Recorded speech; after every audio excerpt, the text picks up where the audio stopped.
welcome back to my channel. If you're new here, hi, hello, welcome. My name is Linda, and today we are going to do a long overdue video, which is my February and March favorite. I'm just going to put these two together because February was just so long ago. So yeah, without further ado, got my list. Let's get started because we got a lot to get through. All right, so first things first is books. I finished 2 books in February, and it was a duology of the 6 Crimson Cranes. That duology was so good. If you're really into fantasy and like Chinese historical, that is your book. Yeah, I actually cried in the last book, which is called The Dragon's Promise. The last time I ever cried reading a book was The Last Song, and I read that book when I was like in high school, or no, not even, like in middle school or something. I don't know. Out of the 2 books, I honestly like the last book more because it had more romance in it. The first book is more of like the challenges that the female lead has to go through because of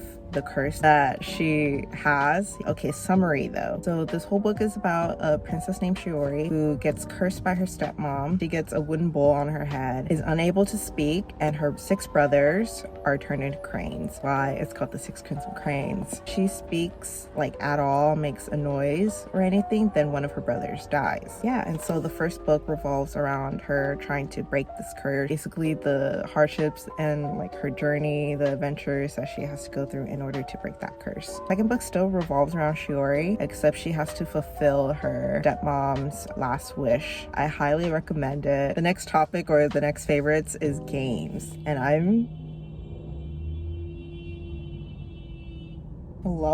Anyways, I'm currently playing 2 games, and it's Love in Deep Space and Final Fantasy X or X2. Well, Love in Deep Space, I've been playing this game since January, and Trisha actually recommended it to me. I'm honestly caught up with everything. I'm waiting for new chapters. I'm just like trying to collect as much 5-star cards as I can. It's an Otome game. I think that's how you pronounce it. And honestly, I think this is probably one of my favorite ones. I played a good handful. The last one that I played that was really good was called Mystic Messenger. I really love the graphics. It's so good. And also the story is really good. Usually when I play games like this, I literally just skip through the stories, but this one I actually like listen and read everything, and it's like really great. The last game I'm playing is Final Fantasy X, and honestly I've played this game so many times, but I've never ever finished it. Like when it came out on the PS1, I played it on there, never finished it. I got it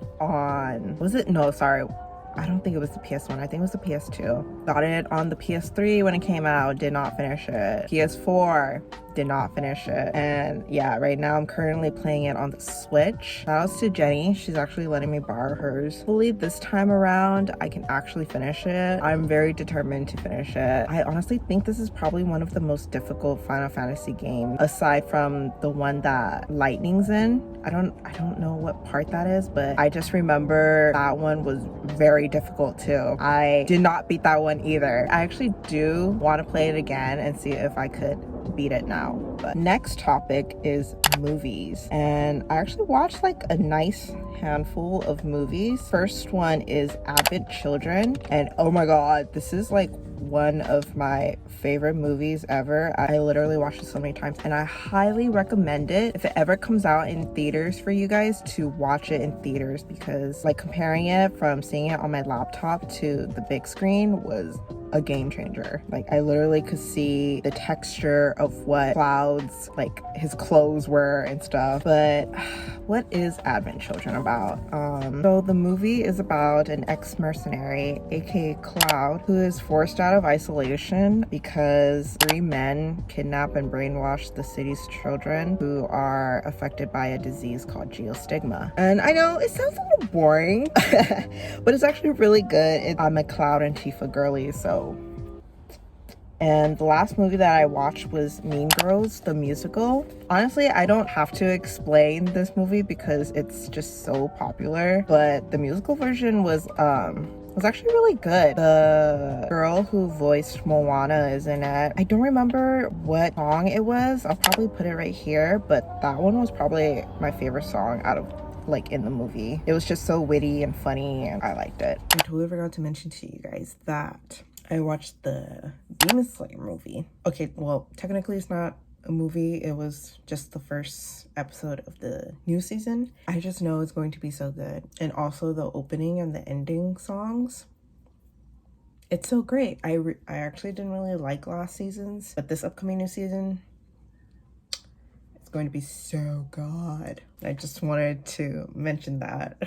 The last thing is music, and we had Dobbin, aka DPR Live. He came out with an album using his real name, which is Hong Dobbin. It's called Giggles. IU had to come back. Another No Skip album. Twice had to come back. In February, I realized that Haewon from NMIX, I believe she's their leader. My gosh, her vocals are so good. And I realized that she had like such good vocals was when she went on Yimujin's show. The thumbnail or the link here. NMIX is so underrated, you guys.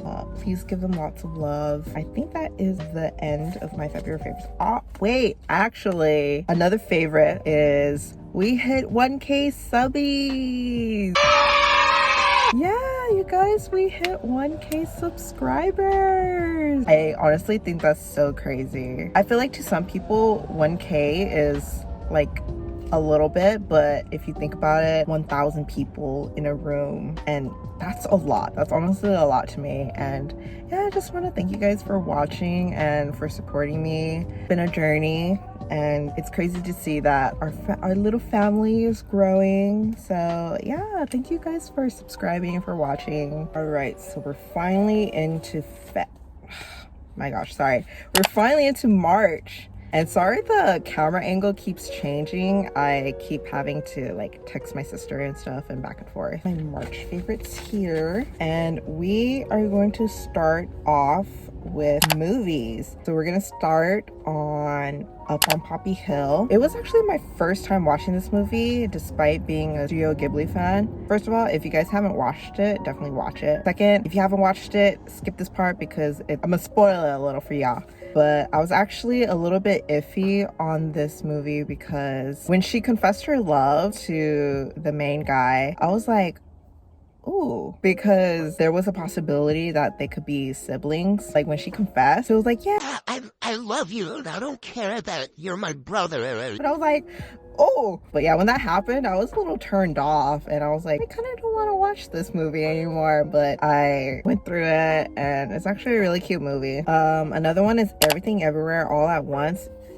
Yeah, I know, I'm late to the game. It was finally on Netflix, and so I was like, fuck yeah, let's watch this. Wow, that movie is a game changer, you guys. I love the way it was filmed. Like, oh, the cinematography goes crazy in that movie. When everyone says that the movie is so good, yeah, they weren't lying. It's really good, and I highly recommend it. And then the last movie I watched was another animation. It's called Migration. Yeah, if you guys don't know already, I'm a huge fan of animations, like you know, the cartoony movies. I never got to go to like movies growing up, and so this is like just my way of healing my inner child, just like by watching all these animations now as an adult. Honestly, it's a really cute movie.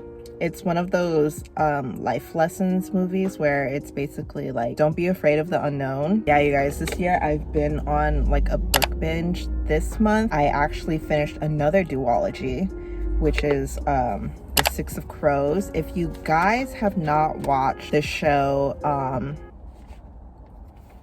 anyways, I'll put it up here. If you guys have not watched that show, watch it. Honestly, I think it's best if you read the books first, specifically the Six of Crows duology, because I remember when I was watching the show, I did not understand why they kept showing like segments of what the Six of Crows doing, because I was like, what the I just want Elena and Mal, okay? Like, I just want their story. And now that I read the books, and I get it, you guys, I get why everyone is whoring over Kaz, because now I'm a hoe for Cass. I remember one of my friends, she said that she didn't want to read it because there wasn't a lot of romance in it. You guys have to understand that you don't need to vocally voice out your love for someone. You know, Cass is very much a tsundere, and he shows his love through action, okay, and thought process.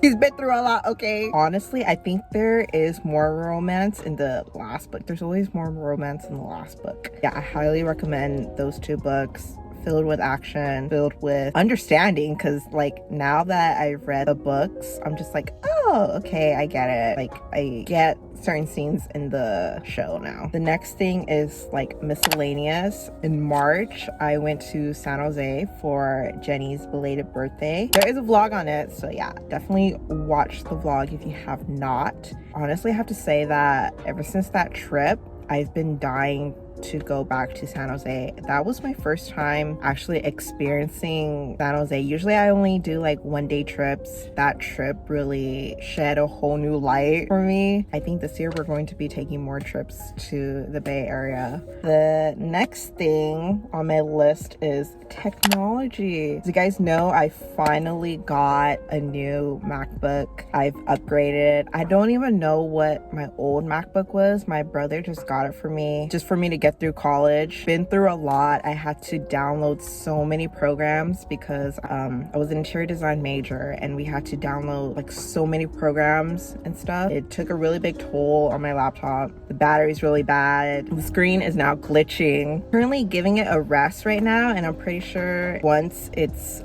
fully rested, I can use it again. The history behind my laptop is that my brother wanted to get me something for my birthday. I honestly didn't really want anything, but he suggested, like, you don't want a laptop? And I was like, sure, if you want to get me a laptop. He was like, yeah, I can get you a laptop. So he was supposed to get it for my birthday, but that didn't happen, so he pushed it back to Christmas, and then that didn't happen during Christmas, and then so finally have it in my hands now. It's working beautifully. I love it so much. So the last thing on my March favorites is music. A lot of comebacks and debuts this month. We have Woosok with Navy Blue, One Harmony, WS, or is it like To Us? Speaking of them, I have to say that is probably my favorite debut ever. All the songs on their albums are really good too. I just think their concept and everything was really great. You guys want to check out, definitely check them out. Windy finally had a comeback. My favorite song on there is called His Car Isn't Yours. Psychers, oh my god, Psychers had a comeback. I love Red Sun so much. That is on repeat, and I'm pretty sure it's gonna show up on my Receptify. My music, the music list here. That is all for my favorites, for my February and March favorites. Please let me know what your favorites are. I would love to read them. Thank you guys for watching, and I'll see you guys in my next video. Bye-bye.